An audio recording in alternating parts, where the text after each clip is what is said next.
June 30th, 1944, somewhere over the Marianas. The Pacific night was heavy, a sky of ink and silence. Beneath it, a lone Mitsubishi G4M Betty bomber slipped through cloud layers, engines humming low, its black-painted fuselage almost invisible against the void. The crew flew by instinct. No radar, no lights, only moonlight brushing the ocean far below. But high above them, another machine prowled the dark, one they could not see. Two twin engines whispered in perfect sync. Inside, a three-man crew watched a small glowing green circle. A blip moved across it, faint, pulsing, alive. The radar operator murmured coordinates. The pilot adjusted trim. The gunner's turret turned slowly, tracking a target they hadn't yet seen with their eyes. Within seconds, the P-61 Black Widow slid behind the bomber. The first burst of .50 caliber fire tore through the night. Tracer arcs cut brief orange scars across the darkness. The Japanese crew never saw their hunter. Only light, heat, and silence. It was the birth of a new kind of warfare. A war where men hunted ghosts, guided not by vision, but by radar. By 1942, darkness had become Japan's greatest ally. When daylight over the Pacific belonged to American carrier planes and B-17s, the Imperial Japanese Army and Navy turned to the hours after sunset. Across New Guinea, the Solomons, and the Philippines, night raids became routine. Twin-engine G4M Bettys and Kai-21 Sally bombers slipped through black skies toward Allied bases, their propellers droning like insects over jungle canopies. Searchlights raked the clouds, anti-aircraft guns spat blindly, and frightened ground crews could only guess where the enemy was. Radar, the new, secret weapon of the war, was still primitive in the Pacific. The British had developed it before the Battle of Britain, but America's early sets were bulky, short-ranged, and difficult to keep operational in humid island conditions. Ground radar could sometimes detect incoming aircraft, but there was no reliable way to guide a fighter to intercept them. Pilots who tried were chasing ghosts in the dark. At Henderson Field on Guadalcanal, at Port Moresby, and later on Saipan, commanders experimented desperately. They fitted searchlights on trucks, mounted flares on interceptors, and tried to coordinate radio spotting from radar stations. It rarely worked. American P-38s, P-39s, and P-40s could not find targets at night. Most were too fast, too unstable in blackout conditions, and lacked radar of their own. Night after night, the Japanese exploited this blindness. Their bombers struck fuel depots, airstrips, and barracks, often killing men who never even saw a silhouette. For weary ground crews, the night meant sleeplessness and helpless rage. Even when a bomber was hit, the wreckage was usually found miles away, the blackened jungle a silent witness to unseen battles. Meanwhile, the U.S. Army Air Forces knew that Europe faced the same problem. German Ju-88s and He-111s had conducted devastating night raids over Britain, forcing the RAF to create a specialized branch, Fighter Command's Night Fighter Squadrons. Their solution was ingenious. Pairing Bristol Beaufighters and later de Havilland Mosquitoes with onboard radar operators. The pilot and his unseen navigator hunted by radio waves instead of moonlight. America watched closely. Before the U.S. even entered the war, engineers at MIT's Radiation Laboratory began refining airborne radar, codenamed SCR-520 and later SCR-720. The technology worked, but no existing American aircraft could carry it effectively. The equipment was large, heavy, and power-hungry. A new machine had to be built from the ground up, one that could lift a full radar system, a crew of 3, and enough armament to destroy bombers with a single pass. By late 1940, Northrop Aircraft, under the direction of Jack Northrop himself, proposed something radical, a twin-boom, twin-engine fighter with a central pod for the crew, 4 20mm cannons in the belly, and a rotating dorsal turret. The design looked alien. Black, broad-winged with long, thin tail booms and no nose. Its shape wasn't meant for beauty. It was meant to carry radar. They called it the XP-61. The Air Corps called it something else, the Black Widow. Development began in secret at Hawthorne, California. Engineers battled problems of balance, drag, and weight. The SCR-720 radar, imported from British research, could detect aircraft at over 5 miles. A revelation for its time. But the challenge was how to train pilots and radar operators to work as one, reading screens, plotting vectors, and attacking targets they could not see. In the early years, few believed the concept would work. Some generals insisted radar belonged on the ground, not in the air. Others claimed night fighting would never decide battles in the Pacific, where distances were too vast and navigation too treacherous. Yet by 1943, as Japanese raids intensified over the Solomons and the Philippines, reports from British night fighter units in Europe began to change minds. The British were shooting down German bombers with eerie precision. Their pilots described closing in on unseen targets, guided only by radar echoes and disembodied voices over the intercom. American commanders saw the future, and the future was invisible. Still, there was one obstacle: time. The P-61 would not be ready for frontline service until mid-1944. In the meantime, American units made do with modified P-70s. Douglas A-20 Havocs converted into crude night fighters with borrowed radar and extra guns. They were slow and underpowered, but they gave airmen a taste of the new kind of warfare that was coming. By the time the first production P-61s rolled off the line, the Pacific night was ready for a change. The hunters would finally have eyes in the dark. The first operational P-61 rolled out of Northrop's Hawthorne plant in the spring of 1944, a machine unlike anything the U.S. Army Air Forces had ever fielded. Its long, black-painted fuselage absorbed moonlight. Its radar nose, made of smooth, dark plastic, hid the secret heart of the aircraft, the SCR-720 radar set. To the men who saw it for the first time, it looked predatory. The twin Pratt & Whitney R-2800 engines gave it a deep, thunderous growl. The pilot sat under a high bubble canopy, flanked by a radar operator behind him and a gunner above in the remote-controlled turret. The crew worked in near darkness, each face dimly lit by the glow of the radar scope, a pale green eye that pierced the void. By June, the first units trained at Hammer Field. California and Orlando, Florida were ready for deployment. Among them was the 6th Night Fighter Squadron, which had endured months of frustration in the Pacific with P-70s. Its pilots were veterans of Guadalcanal and New Guinea, men who knew what it meant to fly through tropical storms by dead reckoning. The arrival of the P-61 felt like a miracle, a weapon built for their world. Training was brutal. Crews had to learn to trust instruments more than instincts. The radar operator became the pilot's lifeline, calling out heading, range, and altitude changes through a constant stream of clipped commands. Target 2 o'clock high, range 2 miles, closing fast. The pilot responded with smooth, unseen movements. In the dark, even the smallest error could mean missing the target completely, or colliding with it. The Black Widow's radar system, derived from the British AI MEMKDX, could detect aircraft up to 6 miles away and track them within a few hundred feet. It used rotating antennas behind its opaque nose cone, sending and receiving pulses that mapped the sky in invisible arcs. On the radar screen, the operator saw faint blips, one for the target, one for their own aircraft, and guided the pilot to align them. In tests, the system worked flawlessly. In combat, it would change the night itself. By July 1944, the 6th Night Fighter Squadron began deploying to the Marianas. The timing was perfect. The U.S. had just captured Saipan and Tinian, bringing Japan's inner defensive line within bomber range. But with that advance came renewed danger. Nightly Japanese raids attempting to destroy the new B-29 bases before they became operational. At Isley Field on Saipan, crews worked under blackout.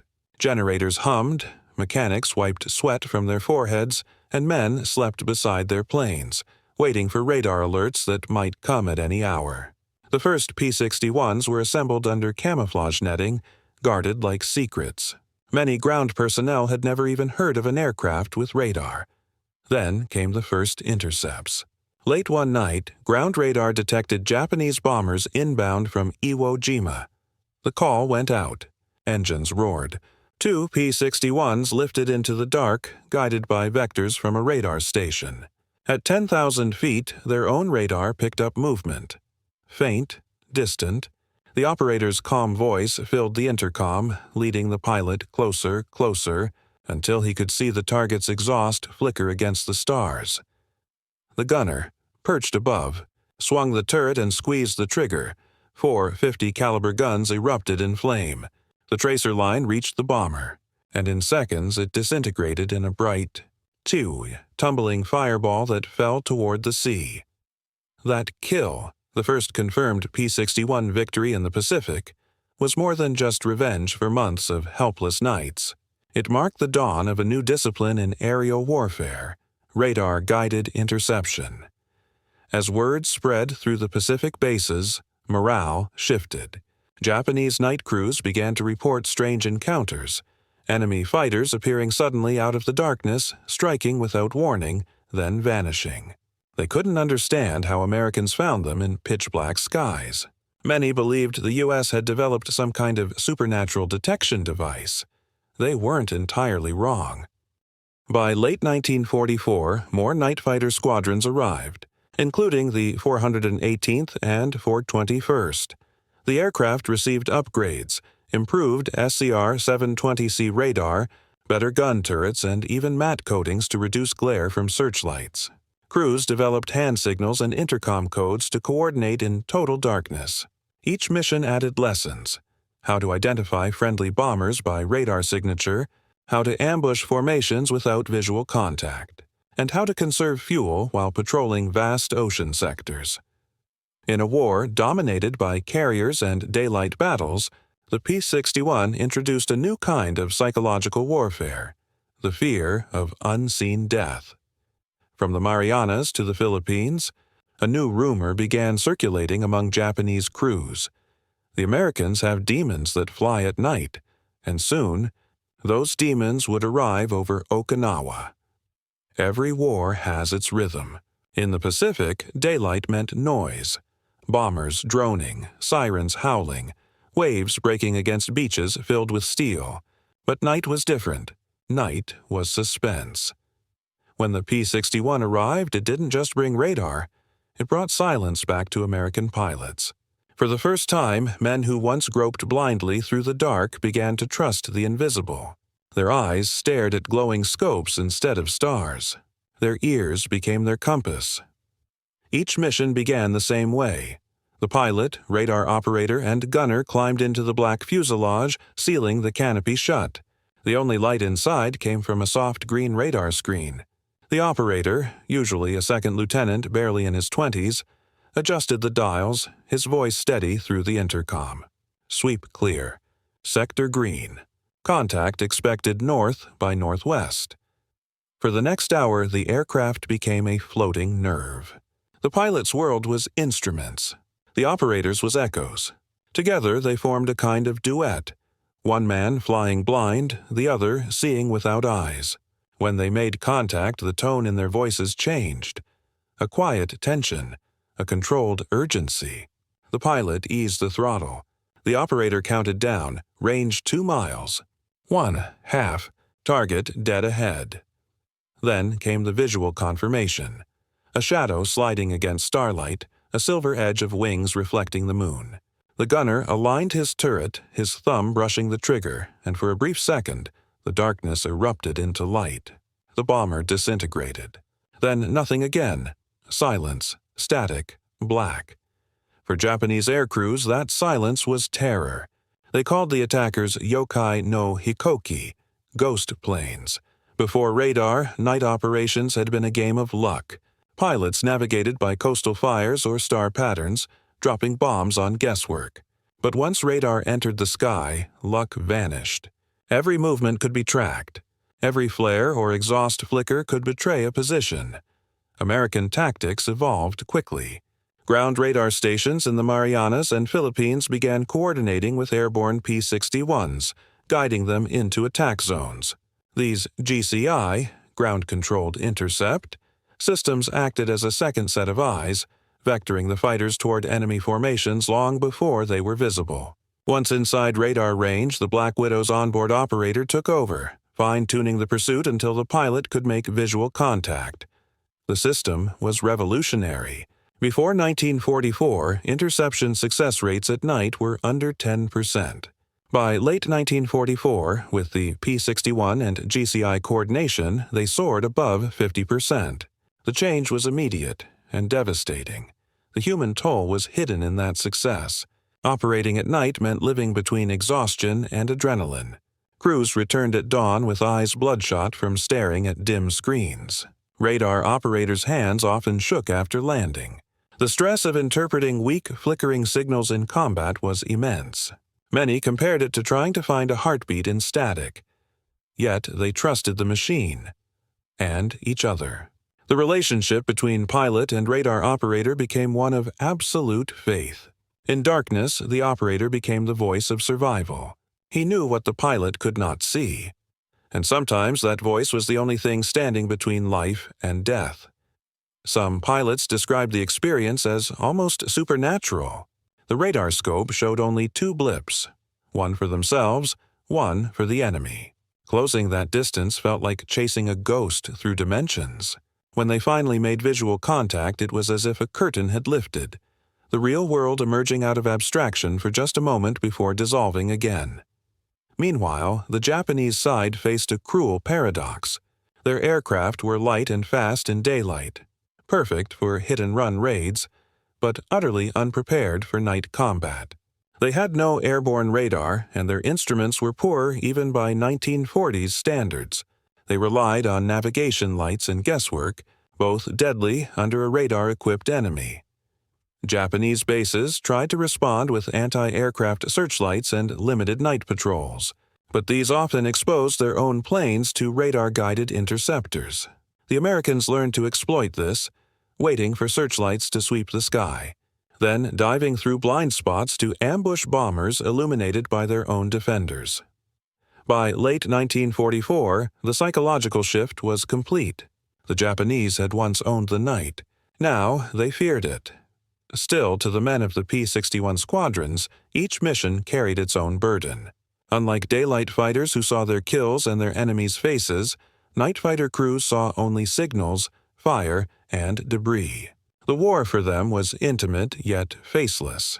It required precision, not fury. They didn't chase glory. They chased echoes, and every echo could mean another life saved below. A fuel dump spared, a bomber intercepted, a base that would live to see daylight. It was warfare reduced to pure coordination. Man, machine, and mathematics working in darkness.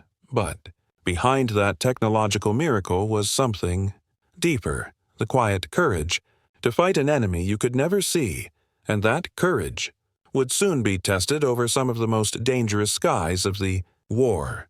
To understand the Black Widow, one must understand how radical it was. Every line of the aircraft was built for purpose, not appearance. The twin-boom structure gave it balance and room for massive engines. The central nacelle housed the crew in tight quarters, 3 men surrounded by glowing instruments, dials, and ammunition feeds. Its skin was painted with non-reflective black paint that devoured light. Even the propeller tips were dulled to eliminate flash, but its true weapon wasn't the cannons or the turret. It was the black dome at its nose, a radar set powerful enough to detect a bomber before a human eye could glimpse it. The SCR-720 radar pulsed energy at 3,000 megacycles per second, reading the sky in invisible waves. Each pulse returned a reflection, turning distance into a flicker on a cathode tube. To the untrained, it looked like nonsense. To a skilled operator, it was a map of death. In an era when many pilots still distrusted instruments, this invisible sense changed the nature of flight.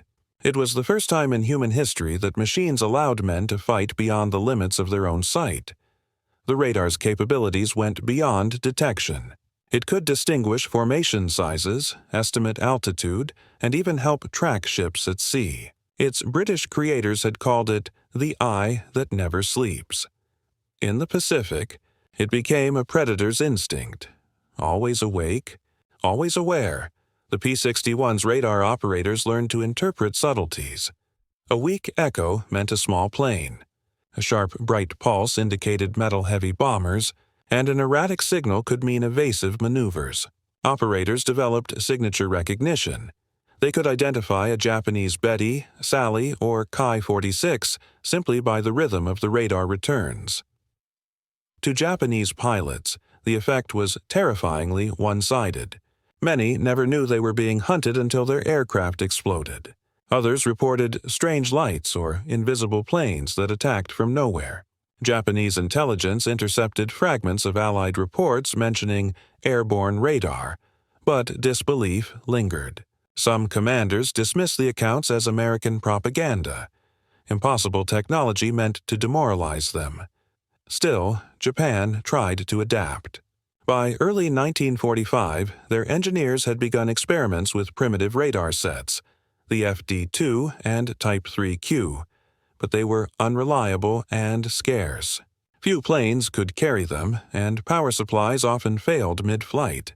Others tried deception, dropping strips of aluminum foil called Gimen-shi, based on the British chaff concept, to confuse radar signals. But the Black Widow's SCR-720 was advanced enough to filter them out. In desperation, Japanese pilots began flying at treetop level or along coastlines to mask their radar signature, but this left them vulnerable to crashes and ground fire. Even nature seemed to betray them. The hot, humid Pacific air reflected radar signals better than dry European skies, amplifying American detection ranges. To the men inside the P-61, each successful intercept felt less like combat and more like physics at work. Radar turned the air war into an equation. The enemy was a point of light. The solution was range, closure rate, and altitude correction. Then came the burst of fire, and the point vanished. But that precision brought new psychological questions. Pilots often described the surreal experience of killing an enemy they never truly saw. There was no dogfight, no face-to-face duel, only radar readings, commands, and the brief flash of destruction. It was war reduced to impulses and instruments. Some called it the coldest kind of combat. The moral weight was real. Night fighter crews spoke of returning to base with empty feelings. Not exhilaration, just silence. They hadn't fought men, they'd fought signals. One pilot later said, "You didn't feel victory. You felt like a machine that had done its job." Yet, in that disconnection lay the future of warfare.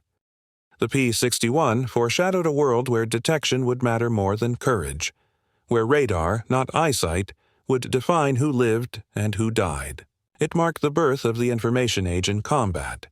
The Japanese, once masters of surprise, now faced their own invisibility turned against them. In 1942, they had struck Pearl Harbor under cover of stealth. In 1945, American radar negated that very advantage. Night and distance, once their shields, became traps. Technically, the P-61's firepower sealed the equation. Beneath its belly, 4 20mm Hispano cannons could shred a bomber with a single burst. Its upper turret, controlled electrically, housed 4 50-caliber Brownings that could pivot 360 degrees, lethal against smaller aircraft or defensive formations. Together, they formed one of the deadliest combinations ever flown before the jet age. The plane could climb to 33,000 feet, cruise at over 350 miles per hour, and fly nearly 1,000 miles on internal fuel. For night interception, it was perfect. Fast enough to catch bombers, stable enough to track them. Even its nickname carried weight, the Black Widow, named after the venomous spider whose prey never saw it coming. Japanese pilots soon learned to listen for the low hum of twin radials in the dark. Too heavy for a Zero, too quiet for a B-25. When they heard that sound, it was often too late. The irony was clear. A war once fought through vision had entered a phase where sight meant nothing. Technology had inverted instinct. By 1945, the Black Widow was more than an aircraft. It was a symbol of how quickly warfare could evolve. It bridged the gap between the romantic dogfights of the 1940s and the electronic battles that would define the Cold War. And over the islands of Luzon, Okinawa, and the South China Sea, it was about to prove just how deadly that evolution could be. Luzon, January 1945. The war in the Pacific had reached its most violent tempo. Japan's empire was contracting fast, yet its air units fought with the desperation of the doomed. Kamikaze attacks had begun to target American fleets and bases, and night raids returned with new ferocity. At Lingayen Gulf, American ships lay at anchor under blackout orders. The humid air shimmered with the scent of diesel and salt. Every man aboard could sense it, something moving in the dark. At 2140 hours, the radar station at Clark Field picked up faint echoes, a formation inbound from the north. Within minutes, the call went out to the 418th Night Fighter Squadron. 2 Black Widows lifted from the runway, their propellers carving silver arcs in the moonlight. Inside the cockpit of the lead plane, Lieutenant Paul Smith adjusted his oxygen mask, glancing at the green radar screen glowing between him and his operator, Lieutenant Robert Tierney. The voice in Tierney's headset was calm but sharp. Multiple returns, Angels 10, range 7 miles, closing. For the next 10 minutes, they climbed through haze and cloud. Lightning flashed over the mountains, briefly illuminating the outline of their twin booms. At 15,000 feet, the operator saw it, a cluster of bright blips moving in formation. Japanese bombers, likely Bettys, heading toward the bay. Contact. Vector right. 2 miles. Steady rate, Smith banked gently, throttles forward. The darkness outside was absolute. Only the instruments gave life any meaning. His hands moved by instinct, guided by Tierney's voice. 1 mile. Half a mile. Then, a faint shadow. The bomber's exhausts flickered like embers against the night. Visual confirmed. The turret swiveled. The gunner pressed the trigger. 4 50-caliber guns tore open the sky. Tracers streaked forward, intersecting the bomber's tail. The enemy aircraft erupted in a brief blossom of orange light, breaking formation instantly. 2 more P-61s arrived behind, radar-guided, unseen until the moment of attack. Within 5 minutes, the Japanese formation was gone. 3 bombers destroyed, 1 crashed into the sea, the rest scattering toward the coast. Not a single American ship was hit that night. The engagement, later recorded as one of the first fully radar-controlled multi-target interceptions in the Pacific, proved beyond doubt that darkness no longer belonged to Japan.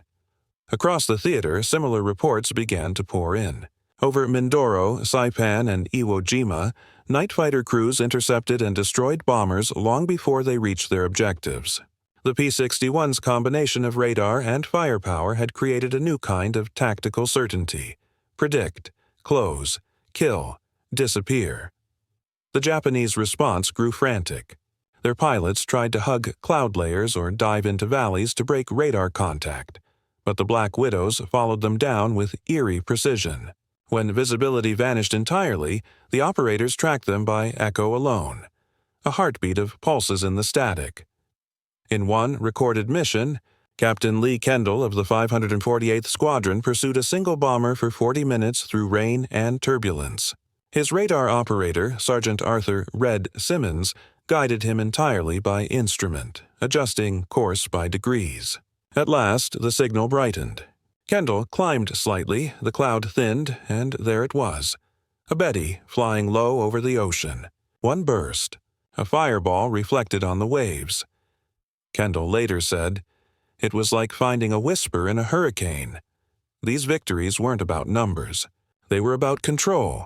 The Americans could now dictate when and how combat occurred, something unthinkable 2 years earlier. On the ground, mechanics began painting kill marks on the noses of their widows, white silhouettes glowing faintly against the black fuselage.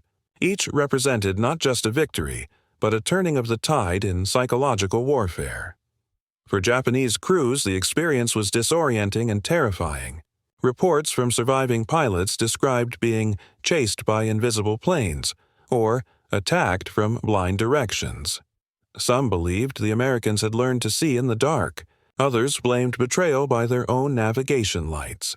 But no explanation could match the truth. They were being hunted by radar. In Tokyo, commanders tried to adapt strategy. Orders were issued forbidding formation flying at night, hoping to confuse interceptors. But without formation discipline, accuracy plummeted. Bombers became isolated targets, perfect prey for the P-61. Each success brought refinement. Radar operators fine-tuned procedures, developing a code system. Snap meant target lost. Ghost meant false return. Hammer meant visual contact confirmed. The teamwork became second nature. Some crews developed such instinctive coordination that they could complete an entire interception with barely a dozen words exchanged. By early 1945, the night belonged to the Black Widow. Still, the battles ahead would demand even more. Japan's final defense lines, Iwo Jima and Okinawa, would bring the most concentrated kamikaze raids of the war. For those missions, the P-61 would not only intercept bombers, but prevent suicide planes from ever reaching their targets. And in those crucibles, radar would meet desperation head-on. Okinawa, April 1945. The largest amphibious invasion of the Pacific War had begun. Across 60 miles of coastline, the U.S. Navy's Fifth Fleet faced a relentless storm. Japanese aircraft poured in daily, not just bombers, but kamikazes, their pilots ready to die to destroy American ships. During the day, F-6F Hellcats and Corsairs ruled the skies. But when night fell, the threat only changed shape. Japan's night raiders came low and silent, often single planes carrying 500-pound bombs or diving suicidally at transports. The radar picket ships ringing the island were the first to spot them, faint echoes sliding across phosphor screens. And almost every night, one phrase echoed through the fleet's communications: Black Widows airborne. At Aishima and Kadena airfields, the P-61 squadrons stood ready. Their engines were kept warm long after sunset. Ground crews crouched in dim light as they loaded ammunition belts and checked the radar nose cones for moisture. When the scramble order came, the twin-boom fighters lifted into the black Pacific sky, their red navigation lights blinking once, then vanishing into nothing. For most pilots, Okinawa was the defining test of the aircraft's design and doctrine. The weather was brutal, the nights thick with haze and rain, and the enemy unpredictable. Yet the P-61's radar saw through it all. One of the most famous missions came on May 3, 1945. When Lieutenant Hermann Ernst and his crew of the 548th Night Fighter Squadron intercepted a Japanese bomber approaching the fleet at 8,000 feet. The radar operator, Sergeant Edward Kopsel, locked on at 12 miles. Slowly, the blip grew stronger. They closed in, matching altitude. Through scattered cloud, Ernst caught a faint red glow, the enemy's exhaust. He fired a short burst from the four 20mm cannons. The rounds tore through the bomber's wing root, igniting its fuel tanks. The aircraft exploded mid-air, scattering debris across the sea. It was over in seconds. Moments later, Kopsel spotted another target, this one smaller, faster. A kamikaze diving toward radar ship USS Pickens. Ernst pulled into a steep chase. Guided by Kopsel's calm voice, he closed from below, throttles wide. At 2,000 feet, he opened fire again. The tracer stream met the kamikaze head-on. The explosion lit the clouds from within, a silent orange bloom above the waves. The Pickens survived unscathed. That night, the Black Widow earned its legend. Across Okinawa, similar encounters unfolded. The radar-guided night fighters became the Navy's unseen guardians, destroying incoming aircraft before they reached the beaches. By the end of the campaign, P-61 squadrons had claimed dozens of kills, including several kamikazes whose approach was detected solely by airborne radar. But the cost was heavy. The missions were long, the weather merciless, and the tension unrelenting. Radar operators worked until their eyes blurred, straining to separate real signals from interference.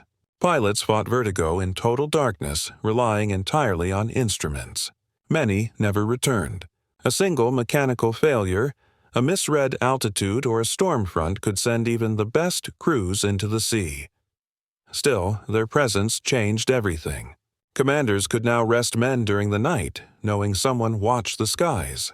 Radar picket ships began coordinating with airborne P-61s, creating an early warning network stretching over hundreds of miles. The integration of radar, ground, and air had become a weapon in itself. For the Japanese, Okinawa was a nightmare they could not comprehend. Their night tactics, once effective, were now suicide missions without certainty.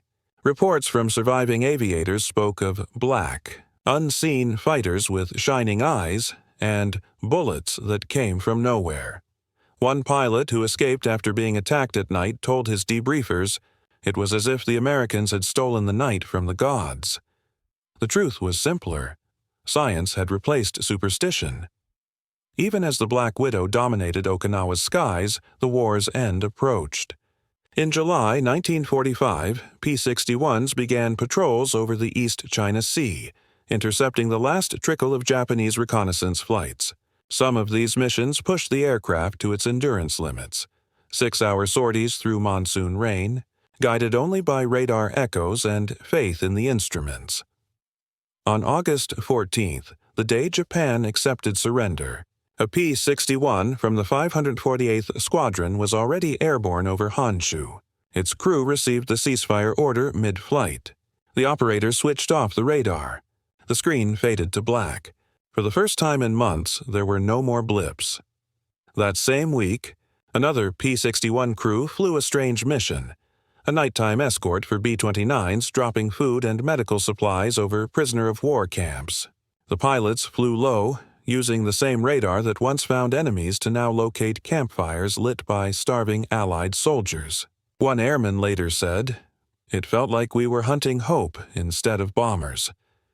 In that quiet transition, the Black Widow's war ended as it had begun, in darkness. But the darkness no longer hid fear. It carried relief. The P-61 had proven itself not through spectacle, but through silence, an aircraft that turned invisibility into strategy, and the night into an American ally. When the last Japanese aircraft fell silent, the Pacific night changed forever. The P-61 Black Widow had not only ended Japan's nocturnal raids, it had rewritten the very idea of air defense. What began as an experimental response to a desperate problem became one of the most decisive technological leaps of the war.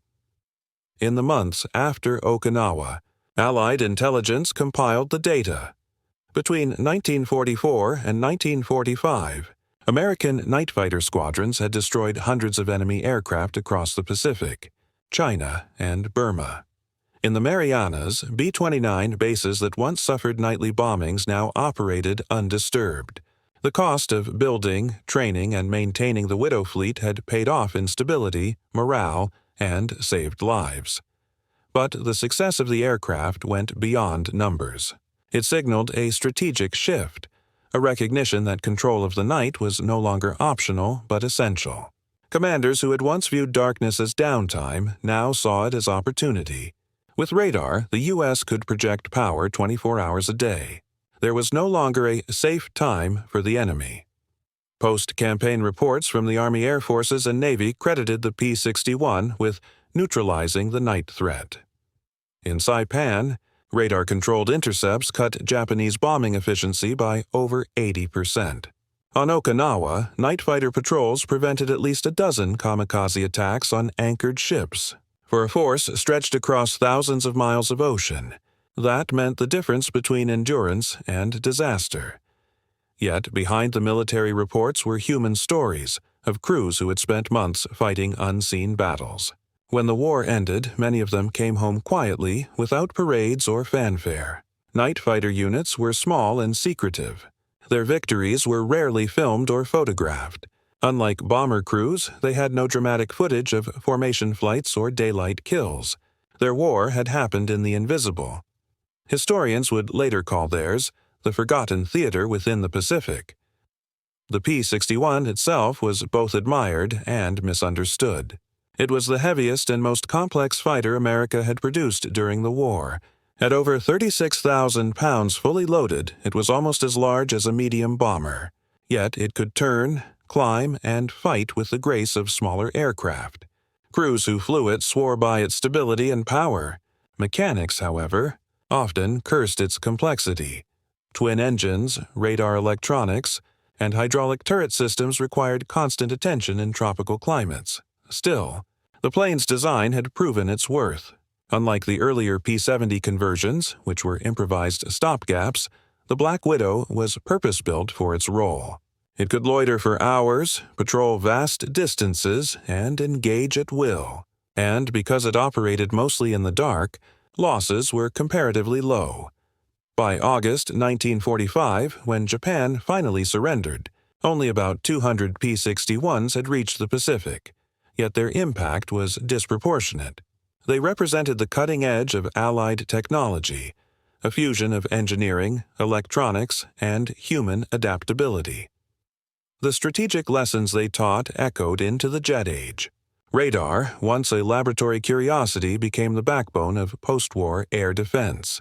From it came a new generation of night interceptors, the Northrop F-89 Scorpion, the Douglas F-3D Skynight, and eventually the F-94 Starfire. Each of them owed their lineage and their doctrine to the Black Widow. But the greatest change was philosophical. Before the Widow, aerial combat was romanticized. Bright, agile duels under sunlight, pilots chasing glory in open skies. After the Widow, warfare became procedural, data-driven, and detached. It demanded trust in unseen instruments and cooperation between minds rather than reflexes. The U.S. Army Air Forces began formalizing airborne intercept training schools, blending mathematics, electronics, and flight tactics. Radar operators became as vital as pilots, a quiet revolution in the hierarchy of war. The technology that guided the P-61's radar blips would, within a decade, guide surface-to-air missiles and even spacecraft. Japan's military, meanwhile, was left in shock. Post-war interrogations revealed that their air command had underestimated radar entirely. Believing the Pacific's vastness made radar impractical, they had invested in speed and maneuverability instead. The Black Widow exposed that blindness.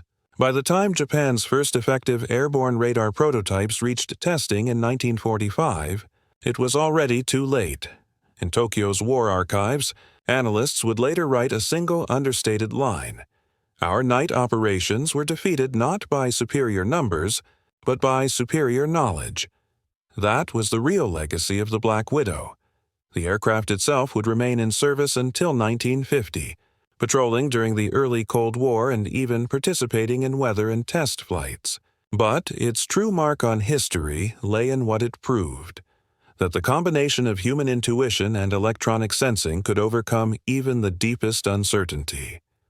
From that moment on, no Army or Air Force would ever fight blind again. The guns fell silent, but for the men who flew through darkness, silence felt unfamiliar. When the surrender was announced in August 1945, Black Widow crews across the Pacific were still airborne on patrols. Some intercepted Japanese aircraft unaware the war was over. Others were returning to base when they heard it over the radio. All offensive operations are terminated. Repeat, cease all attacks. For many, disbelief came before relief. Their world had been radar scopes and intercom static for so long that peace felt abstract, like a signal suddenly gone off-screen. At Aishima and Okinawa, the crews gathered in small groups beside their planes. They had no parades, no bands, just humid air and exhaustion. A few men opened ration tins, toasted with tepid coffee, and stared at the silhouettes of their aircraft under the fading light. The war had ended, but the night still belonged to them. Demobilization came swiftly. Within weeks, orders arrived to transfer or discharge personnel. Many operators and gunners went home before they could even pack their gear. Entire squadrons, once secretive and vital, vanished quietly from rosters. The radar vans and maintenance sheds were dismantled. The airstrips cleared. Some Black Widows were ferried back to the United States, others left behind or stripped for parts. The Pacific sun faded their matte black paint to dull charcoal. Mechanics joked that even in peace the planes preferred the dark. For those who had lived inside them, the separation was bittersweet. The aircraft had been more than a weapon. It was a shared cocoon, a place of trust where three men became one mind. Pilots spoke of missing the rhythmic hum of the twin engines, the glow of the radar screen, the calm voice of their operator guiding them through black clouds. In letters and memoirs, many admitted they never felt more alive than in those quiet, dangerous hours. The radar pulse had been both heartbeat and compass, the sound of purpose itself. Yet the military machine moved forward. Radar technology, once classified, began spreading rapidly into civilian and research use.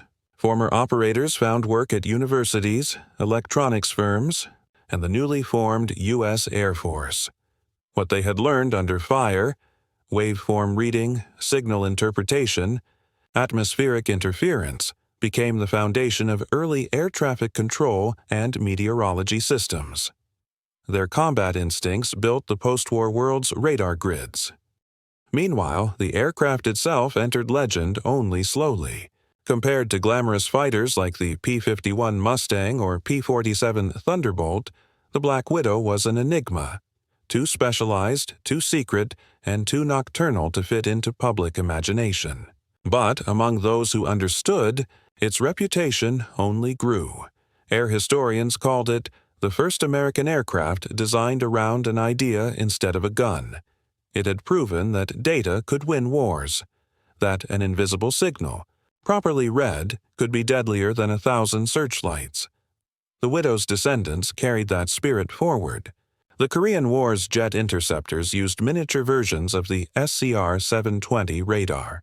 Cold War bombers relied on radar navigation based on systems born inside the P-61's nose cone.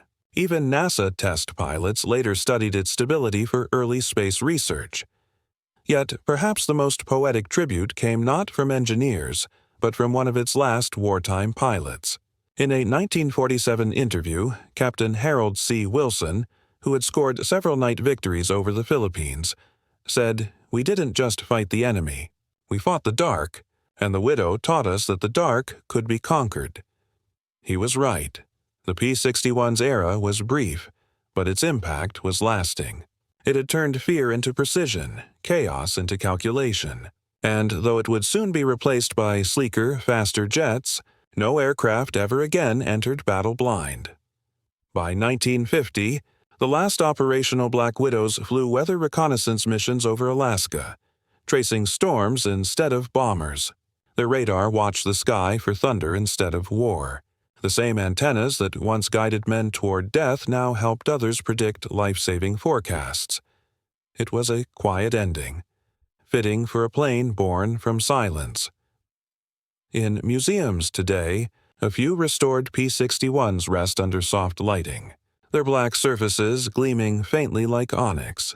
Visitors walk past without always noticing the small round radar dome at the nose, the true heart of the aircraft, the piece that changed everything. Few realize that inside that smooth, dark shell once pulsed the sound of human ingenuity at its purest, the desire to see through the unknown. The Black Widow was born from fear, the fear of blindness in war, but it ended as a triumph of understanding. In the Pacific, men had once stared into empty skies, powerless against what they could not see. Then came a machine that made the invisible visible, not through magic, but through mathematics, pulse, and patience. It transformed night from chaos into order, from superstition into science. The aircraft itself was only metal, wires, and radar tubes. Yet, inside it, humanity revealed something profound, that courage was not only about charging into light, but about navigating darkness with calm. Each mission demanded a different kind of bravery, the courage to trust instruments, to trust each other, and to act without ever seeing the face of the enemy. When the Black Widow first took flight, radar was still experimental. By the time it landed for the last time, radar had become the eye of the modern world, guiding planes, mapping weather, protecting nations. The same waves that once hunted bombers would go on to monitor storms, track satellites, and explore the surface of distant planets. In that sense, the war's darkest hours gave birth to the technology that now watches over peace.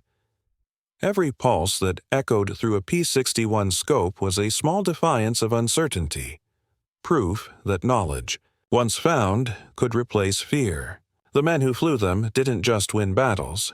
They changed how humanity understood the night itself.